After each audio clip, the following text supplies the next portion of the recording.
Are you going to keep debating whether automation testing is going to replace manual testing, or are you going to level up and learn something new so you can continue to be relevant? If you do not know who I am Tech Coach Ralph, and in this kind of conversation, I'm going to review a LinkedIn post that I saw furthering the debate between automation testing and manual testing. So the post reads, as a QA engineer, the question of whether automation can completely replace manual testing in software development is a highly debated one. While both methods have their own advantages and disadvantages, it's important to weigh them out before making any decision. On the positive side, automation allows for faster execution of tests and reduce human error. It also enables us to perform repetitive tasks quickly and efficiently. Additionally, automation automated testing enhances consistency by ensuring that all test cases are executed identically every time.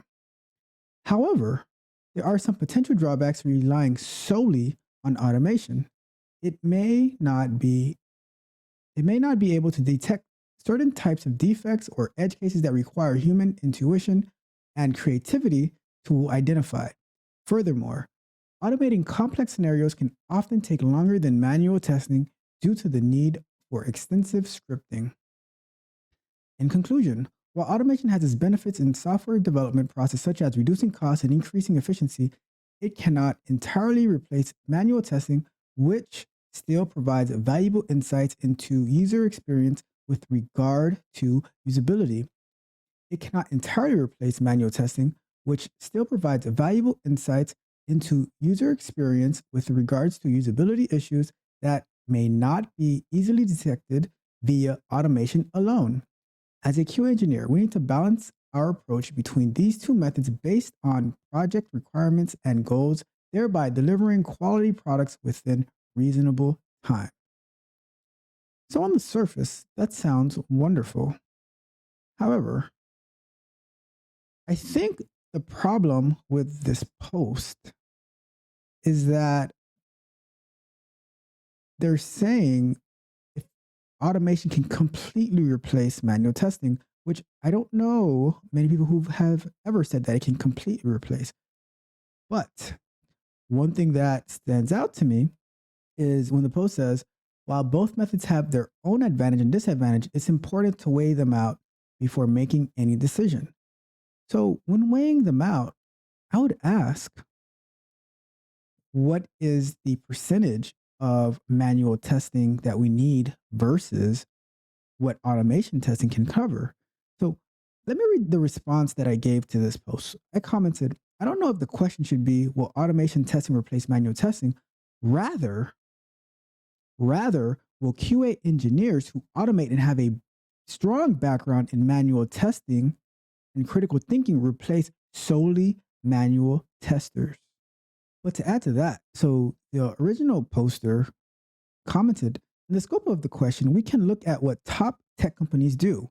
They claim to be automation only, they don't even hire manual QAs. Sounds cool, but when you look just a little deeper, all of them consistently sustain an army of consultants to do manual testing. I think that speaks volumes in the debate. Interesting, isn't it? However, the plot thickens. I commented, I wouldn't rely or want to be part of an army of consultants who get hired maybe once a year or twice a year at minimal pay to go through whatever automated tests can't validate.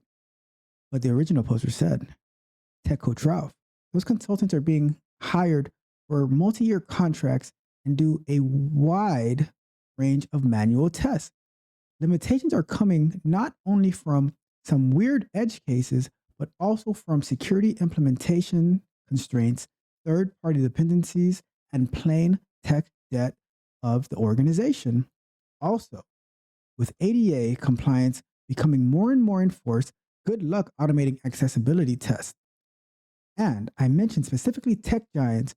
Much smaller companies might do what you said. However, smaller companies will either grow bigger and face bigger constraints, or they will get off the market. Isn't that interesting? So let's think about it. First off, I would like to know if you are working for a major company, let's say one of the FANG companies, do you have an army of manual tests? And if you're part of that army of manual tests, how is the pay? Because I'm more inclined to see that. So I'll give you a story. When I was working as a senior QA engineer for a tech company, they weren't that big, but we did have some offshore contractors. But as we worked together and they would start to learn automation, their value, their marketplace value skyrocketed, and then they were being offered tons of different jobs in their respective countries, and they can go to contract for to do more. So when you say that there's armies of manual testers, I give me the size of an army because I haven't seen it. And I've worked at large companies, and I've worked at small companies, and the goal is always to reduce manual testing efforts. And what is the budget of these large companies that they are getting these armies of testers and signing multi-year contracts for these testers? I haven't seen it. I don't believe it. I would need some type of proof or evidence for this, because the way that I've seen everything going is you, as if you're a manual tester, you develop the skills to becoming a QA engineer, and now that makes you more marketable, and you're able to automate the things that need to be automated, and then the things that need some manual attention, you can work on those. In addition, right? So when we're looking, let's use math and statistics. Let's be reasonable here. Let's be logical. If you're properly applying the testing pyramid, the need for manual testing should be reduced to maybe about 85. The need for manual testing should be reduced to about 10 to 15% at the most, because you're developing applications. We should be automating the business logic. We should have a strong suite of unit tests, integration tests, API tests, all of that. Like that business logic should be tested. And then for the UI, we should be able to automate as much as necessary as the UI, but there should be the least amount of automated tests that we have. We should focus on all those tests, follow the testing pyramid, and then there comes the manual testing where maybe we're doing some exploratory testing, things like that. But by no means should we be having an army of manual testers. It's inefficient. And to the point of the ADA compliance, why do we always find the need to move in reverse? If before there was automated testing, before there was Selenium WebDriver, before there was Cypress, before there was Playwright, before there was Detox, all of these automation tools, right? And we had to do everything manually, and because we didn't have the ADA compliance that was being heavily enforced. So now, because ADA compliance is being enforced and accessibility testing, we want to go backwards? No, I strongly believe that there will be innovation in the QA engineering, because we're innovating every day. If you follow me on our live streams and some of my other videos, on the fly, we're innovating as QA engineers. So I believe that for those type of testing, we're going to find a way to automate that as well. I just can't see how smart companies would rely on getting of a slew of manual testers to do what should be able to be done manually. So here's the problem that I always have with this argument, right? It's talking about, will automation testing completely replace manual testing? I don't think that anyone has said that it will completely replace it. I think The argument is to be smart and not have a book this thick of manual tests.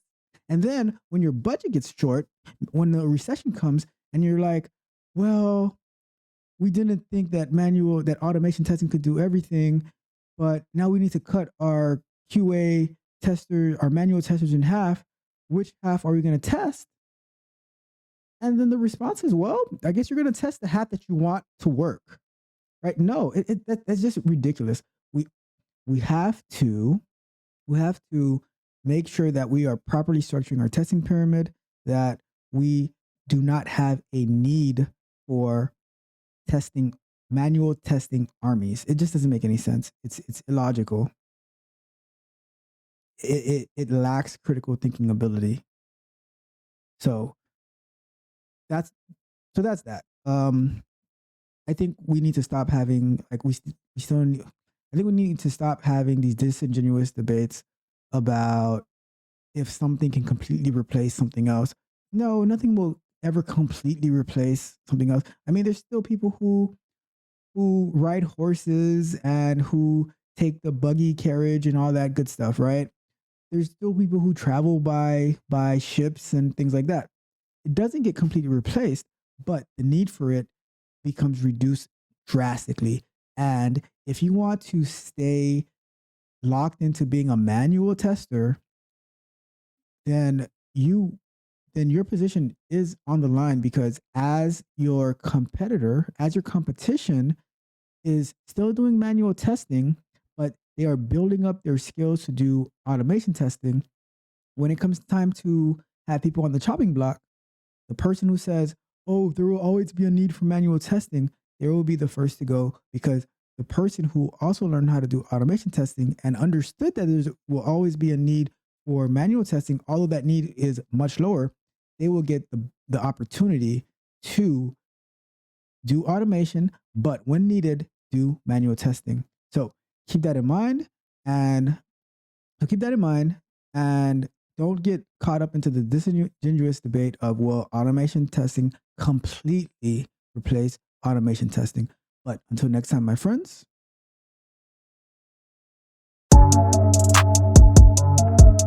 If you enjoyed the fascinating information shared in this video and you want more, be sure to hit the subscribe button to Tech Coach Ralph to be notified for new videos.